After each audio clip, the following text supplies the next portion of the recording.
নিজৰ জীৱনটোক কেতিয়াও আনৰ হাতৰ পুতলা হৈ যাব নিদিবা, নহ'লে কোনোবা 2 পইচাৰ মানুহে আহি সেইটো খেলি থৈ গুচি যাব।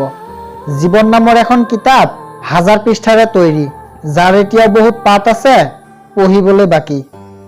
ভুল জেগাত স্যাক্ৰিফাইস আৰু ভুল মানুহৰ পিছত কম্প্ৰমাইজ, নে আপোনাক দিব সুখ নে দিব আপোনাক সফলতা। কোনো দিনো নিজক শিলৰ দৰে বনাই নেপেলাবা, শিল মানুহৰ বাটত বাধা হৈ ৰয়। পাৰিলে জীৱনটোক পানীৰ দৰে তৈৰি কৰি লোৱা, কাৰণ পানী নিজৰ পথ নিজেই উলিয়াই লয়। সন্মান বস্তুটো হৈছে আইনাৰ দৰে, তুমি আনক যিমানখিনি সন্মান কৰিবা তুমিও ঠিক সিমানখিনিয়ে সন্মান পাবা। বুৰ্বক মানুহবোৰ হয়তো স্মাৰ্ট নহয়, কিন্তু তেওঁলোকে কোনো মানুহৰ লগত ভাল পোৱাৰ মিছা অভিনয় নকৰে। বুৰ্বক মানুহবোৰে কোনোদিনো মিছা ভাল পোৱাৰ নামত মানুহক নঠগে।